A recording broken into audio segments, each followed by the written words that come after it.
Drop it. Berbincang-bincang dengan Dr. Otto dari Rumah Sakit. Tanggal 15 Februari diperingati sebagai Hari Kanker. Indonesia ada 16.000. Paling nangis kan. Anak yang mengidap kanker berarti bisa ke Rumah Sakit Hermina. Wah, dengan penyintas kanker juga bisa sembuh, tapi lebih cepat. Assalamualaikum warahmatullahi wabarakatuh. Waalaikumsalam warahmatullahi wabarakatuh. Sahabat Tilip Online, kembali lagi dalam program podcast bersama saya Mang Pram. Kali ini saya sudah kedatangan tamu dari Rumah Sakit Hermina, Dr. Otto. Gimana kabar, Dok? Sehat, alhamdulillah. Sehat, alhamdulillah. Dalam kesibukannya, alhamdulillah bisa meluangkan waktu nih. Terima kasih juga sudah diundang sini. Ya, kita akan ngobrol-ngobrol nih. 15 Februari dikenal sebagai Hari Kanker Anak Sedunia. Hari Kanker Anak Internasional ya. Internasional. Ya, saya mencatat nih, Dok. Tadi sempat browsing dari Kemenkes, data 2018 ada 16.291 kasus. Dan sedangkan di dunia ada 280.000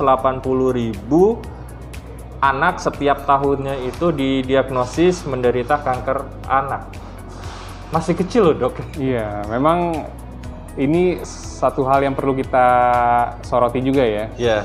Ya, memang ini kanker anak, makanya dibikin hari khusus gitu, hari khusus Hari Kanker Anak Sedunia. Memang jadi satu hal yang harus kita perhatikan gitu, karena di samping jumlahnya juga memang ternyata besar ya. Kalau ternyata tadi Mas browsing, ternyata jumlahnya juga cukup banyak gitu.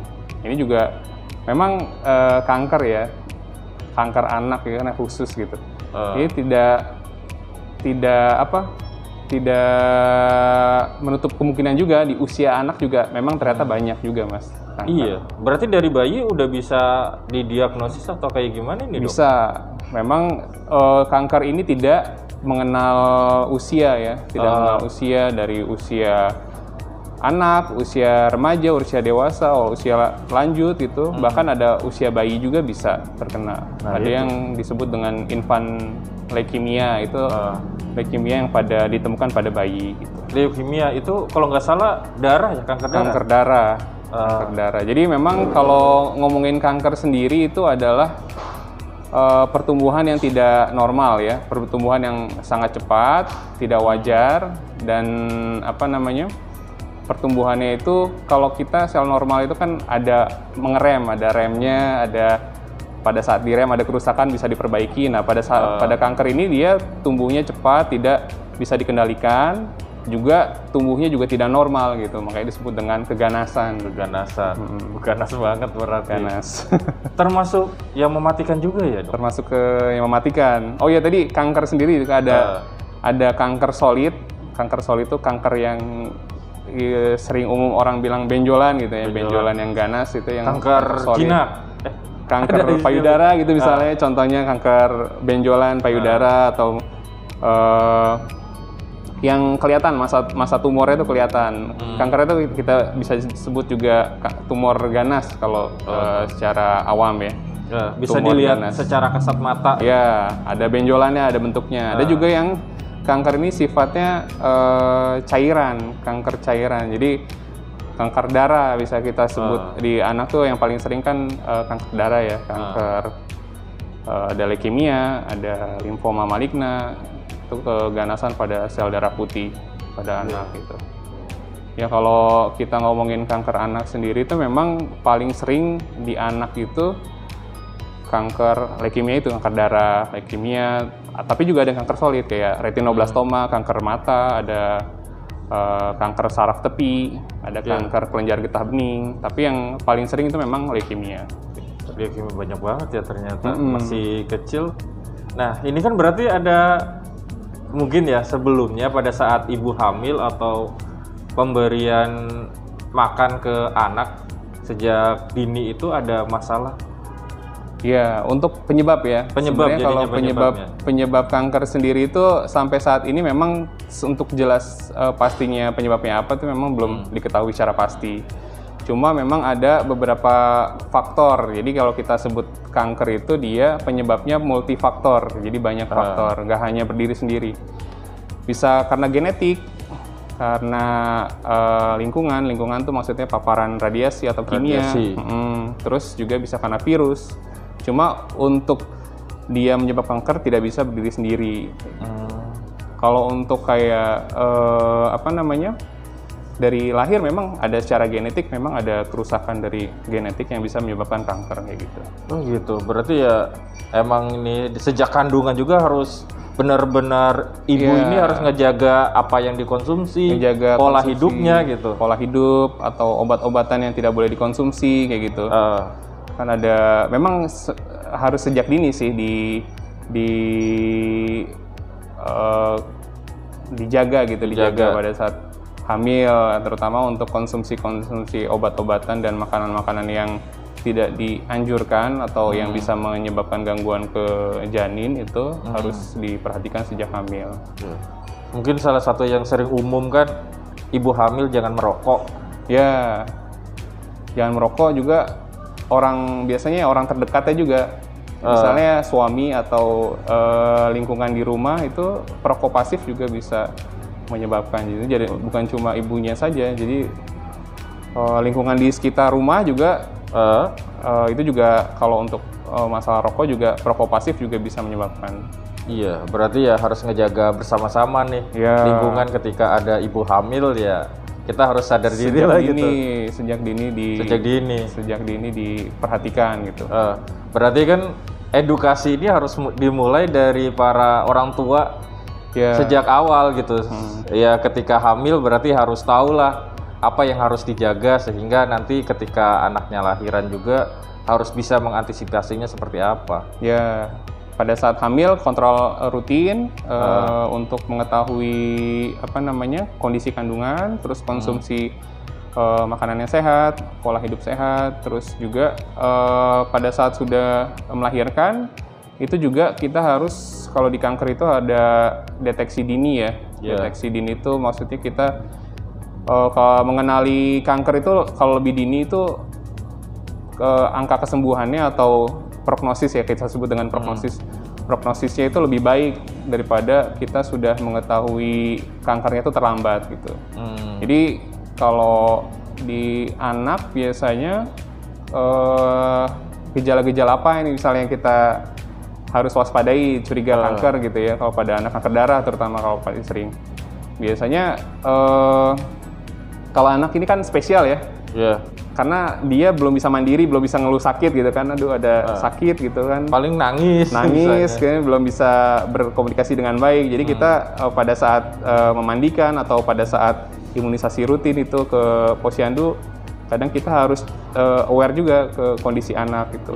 Apakah dia tampak lebih pucat daripada anak yang lain, terus kayak apakah ada sering memar-memar di badan, misalnya dicubit atau terjatuh sedikit dia gampang memar gitu. Oh, itu bisa jadi tanda-tanda awal? Bisa, karena kelainan darah kan dia sifatnya. Jadi itu berpengaruh juga terhadap faktor pembekuan darah. Jadi itu tadi pucat karena kan dia biasanya kekurangan sel darah merah. Hemoglobinnya rendah gitu kan. Jadi pada saat ke posyandu gitu misalnya tampak anak-anaknya anak saya lebih putih nih, padahal bukan putih, itu pucat kekurangan sel darah merah atau dia memar tadi kan, gampang kebentur sedikit udah biru-biru atau kemerahan atau sering mimisan. Nah itu. Terus demam yang biasa kan anak suka demam ya. Demam tinggi biasanya itu. Demam tinggi dan dia biasanya terus-menerus ya. Udah 1 minggu sembuh, minggu depan demam lagi atau demamnya terus-menerus 1 bulan gitu. Itu juga perlu kita lebih aware lah kalau pada anak ini ada apa nih. Jadi semakin cepat didiagnosa itu semakin baik prognosisnya kalau di anak. Berarti ya ibu-ibu juga harus memahami nih kondisi anaknya. Kadang ya karena saya tinggal di kampung ya dok, anak itu demam terus, sakit terus, akhirnya diurut gitu. Diurut. Bisa aja, cuman kan ada medis yang harus diperiksa juga ya. Gitu ya. Kadang kadang ada anak yang demam, nangis terus. Oh ini mah paling ketiklek atau ternyata itu bisa jadi tanda awal gitu. Tanda awal. Kita harus curigain lah. kalau di anak ada yang lain sedikit kita harus agak aware gitu. Jangan terlalu, kadang kan ada yang nggak apa-apa ini mah cuma demam aja gitu. Demam aja. Cuma demam mau gede, mau tumbuh gigi atau gitu ya. Nah, untuk mengetahui ketika kondisi anak ada kelainan ya dok, apa sih yang harus dilakukan oleh orang tua nih terhadap anaknya? Biasanya sih kalau memang ada sesuatu yang lain gitu, kita harus segera konsultasikan ke medis, untuk dalam hal ini ke dokter anak ya, ke dokter anak atau ke dokter umum, bisa untuk melihat apakah ini sebenarnya gitu, apakah cuma infeksi biasa ataukah ada yang lain kayak gitu. Ya kalau rutin ke posyandu pasti akan tahu kan, kira-kira ini anaknya perkembangannya seperti apa gitu. Perkembangan ya di anaknya juga di samping pertumbuhan kan juga harus dipantau juga perkembangannya. Gitu. Memang rutin posyandu itu juga perlu ya. Kalau di sekarang kan program-program di kampung kan banyaknya, atau di komplek-komplek juga sekarang udah rutin sih. Memang posyandu itu baiknya memang tetap dipantau kayak gitu sih. Tetap dipantau karena untuk melihat pertumbuhan dan perkembangan anak, ada yang terhambat nggak nih? Iya, karena kan salah satu ya mungkin berat badannya kurang, jadi bisa ada tambahan. Biasanya kan kalau di posyandu ada tambahan makanan, minimal bukunya bisa jadi patokan ini kita dalam range yang normal atau tidak ada kelainan atau kayak gitu. Nah, balik lagi nih dok, kalau untuk ya anak ketika sudah didiagnosis ternyata kanker, yang pasti kan yang butuh edukasi pertama itu orang tuanya. Apa yang biasanya disarankan dok? Memang kalau anak ini spesial ya, karena kan dia belum mandiri lah istilahnya. Belum mandiri. Kalau orang kanker pada orang dewasa memang dia juga butuh perhatian khusus, cuma di anak ini lebih spesial kelihatannya kan, karena kan bebannya itu berat ya, maksudnya dengan anak kanker itu pengobatannya tidak selesai dengan sekali 2 kali berobat, itu bisa berbulan-bulan atau bertahun-tahun gitu kan. Minimal ada, kalau kanker anak itu kan menjalani kemoterapinya itu juga. Nah itu minimal ada 18 bulan gitu kan yang dilaksanakan. Jadi memang edukasi keluarga memang yang pertama harus menerima ya, jangan ada denial gitu, jangan ada perasaan denial. Takut berobat gitu kan, atau nanti kalau misalnya memang ternyata ketahuan kanker takut kenapa-napa gitu kan. Nah itu memang harus edukasinya, memang tidak boleh denial dengan kondisi, tidak ada harus terima gitu kondisi. Kalau misalnya anak mengidap kanker gitu ya, terus ya berobat sedini mungkin gitu. Ketahuan lebih awal, insya Allah bisa sembuh dengan prognosis yang lebih baik. Kadang kalau orang kampung kan kalau berobat nih khawatir kalau udah ke dokter penyakitnya macem-macem, nyembuhinnya macem-macem gitu. Nah itu, tapi di cover sama BPJS? Cover sama BPJS itu. Sampai ke dari mulai periksa awal sampai ke kemoterapi itu juga tercover untuk saat ini. Jadi jangan takut lah untuk berobat. Paling memang untuk di Cilegon Serang ini memang kan kemoterapi ini belum ada ya, jadi kita harus masih rujuk ke daerah Tangerang atau Jakarta untuk Darmais berobat. Ya Darmais itu kan kalau berobat kanker itu kan bisa berbulan-bulan ya, atau bertahun-tahun gitu kan. Jadi effort untuk kesana, kayak usaha untuk kesana itu juga kan butuh perjuangan juga. Atau di sana biasanya sih ada komunitasnya mas di sana. Komunitas. Jadi untuk orang tua dengan anaknya mengidap kanker itu harus biasanya diarahkan untuk gabung ke komunitas-komunitas tersebut, yayasan ya, biar untuk ada kayak rumah singgah kayak gitu, rumah singgah. Terus dia juga kanker anak tuh juga biasanya kan butuh donor darah. Darah itu juga dia biasanya dari yayasan tuh membantu untuk mencarikan pendonor seperti itu. Terus untuk biasanya akomodasi di rumah singgah gitu, itu juga salah satu bentuk dukungan lah untuk para orang tua dan pengidap kanker anak kayak gitu. Iya. Dulu saya kebetulan gabung di Forum Peduli Kesehatan Ibu dan Anak Popgia Kota Cilegon. Sering banget sih nerima kasus-kasus semacam ini gitu. Bahkan ya kendala yang paling utama itu karena mungkin pengetahuan edukasi ya dok. Banyak orang tua yang tidak memahami ngurus BPJS-nya gitu. Ternyata dengan adanya organisasi Lebih terbantu ini, kelompok-kelompok itu bisa terbantu memang. Di situ jadi banyak sharing pengalaman lah sesama penyintas atau apa namanya orang tua dengan anaknya pengidap kanker gitu ya. Jadi banyak hal positif yang bisa didapatkan dari situ. Iya. Nggak bisa berdiri sendiri sih, kan kadang kalau sendiri tuh karena kan butuh apa namanya keinginan yang kuat ya untuk bisa berobat, untuk bisa menjalani pengobatan sampai selesai gitu.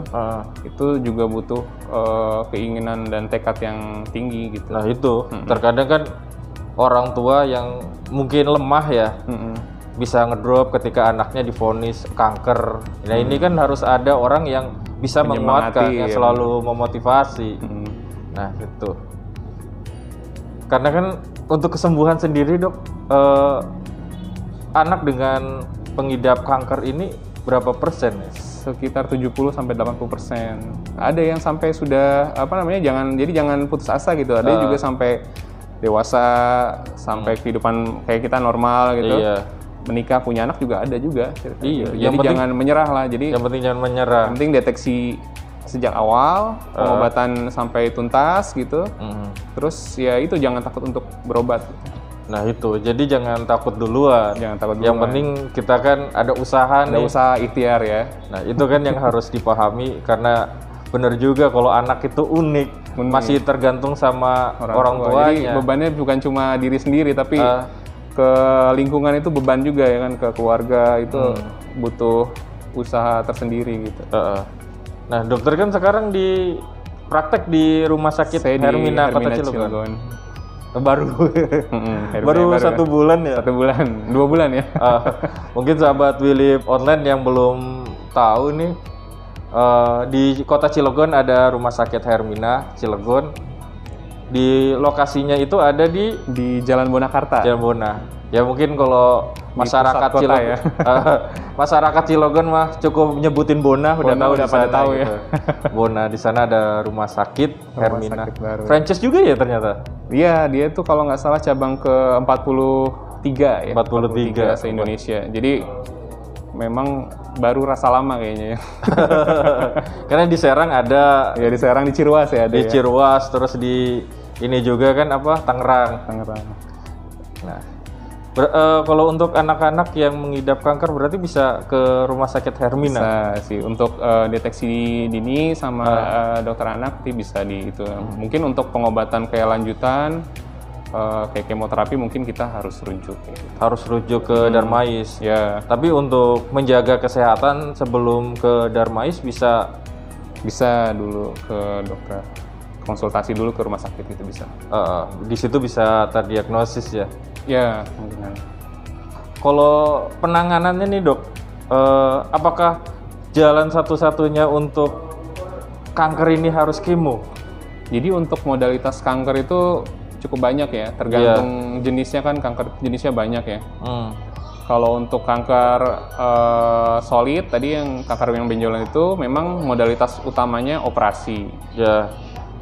Terus kalau untuk yang kelainan darah ini, kanker darah ini dia memang modalitas utamanya itu kemoterapi. Gitu. Ya. Kalau yang lain ada memang kayak targeting terapi, imunoterapi, tapi memang itu sampingan ya untuk kalau imunoterapi kan buat meningkatkan imun. Ya. Ada juga targeting terapi, tapi memang terapi utamanya untuk saat ini sih memang masih kemoterapi. Kayaknya orang ngedengar kemoterapi udah takut duluan ya. Iya. Saya sendiri belum tahu nih kemoterapi itu prosesnya kayak gimana. Jadi sebenarnya kemoterapi itu kan karena kan tadi yang masalah kanker itu dia ada masalah di pertumbuhan sel yang menjadi sangat cepat dan tidak normal gitu kan. Nah ini si obat kemoterapi itu sifatnya sitotoksik atau membunuh sel yang tadi tidak normal dan pertumbuhannya sangat cepat itu. Cuma memang dia efek sampingnya, dia sebenarnya kemoterapi itu obat bodoh, dia bukan obat pintar dia. Kenapa disebut obat bodoh tuh karena dia menyerang juga untuk sel-sel yang normal gitu.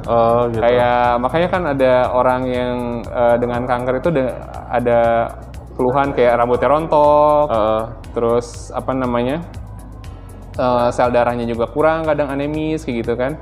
Itu karena memang sel yang normal juga ikut diserang sama si obat kemoterapi itu. Cuma memang sifatnya sementara gitu. Sementara hanya pada saat dilakukan pengobatan, tapi setelah itu ini lagi normal lagi. Biasanya kan efek samping dari orang yang melakukan kemo itu kan rambutnya yang rontok, terus kulit kering, terus kukunya menghitam, itu juga efek sampingnya. Tapi ya memang ditimbang-timbang ya, dari manfaat dan mudorotnya memang lebih banyak manfaatnya sih. Banyak manfaatnya ya. Tujuannya mah butuh kesembuhan. Ya apalagi kan ya orang tua mana sih yang tidak ingin anaknya sehat. Iya. Baik ini dok, satu lagi deh terakhir. Oh ya, seru juga ya. Seru juga, cuman dia karena waktu sih. Statement closing nih untuk Hari Anak Kanker, Hari Kanker Anak Sedunia. Ya untuk semua sahabat Wilip ya, semua sahabat Wilip online, memang kita harus menyemangati ya, harus semangat terus untuk sahabat Wilip, terutama untuk para penyintas kanker ya, orang tua dengan penyintas kanker juga, itu harus terus semangat, jangan putus asa, karena ikhtiar tuh harus kita coba. Penyakit kanker tuh bukan berarti tidak bisa disembuhkan, harus bisa disembuhkan, maksudnya bisa sembuh, tapi lebih cepat kita tahu, lebih baik juga prognosisnya, kondisinya akan lebih baik gitu. Iya, justru kita ke dokter itu jangan takut nanti jangan takut untuk berobat juga. Jangan takut untuk berobat. Jangan takut untuk diperiksa gitu, karena ya tadi sedini mungkin kita tahu akan lebih baik gitu. Setiap penyakit pasti ada obatnya. Setiap penyakit pasti ada obatnya, benar. Iya, baik. Makasih nih dok. Ya, saya juga terima kasih sudah diundang ke sini. Semoga kita tetap diberikan kesehatan. Amin. Apalagi dengan kondisi yang seperti ini ya, sampai kita pakai masker. Ya mudah-mudahan kondisi cepat pulih lagi ya. Baik, sahabat Wilip Online, terima kasih sudah menyimak obrolan kami. Sampai jumpa di program podcast selanjutnya. Saya Mang Pram. Terima kasih. Assalamualaikum warahmatullahi wabarakatuh. Waalaikumsalam warahmatullahi wabarakatuh.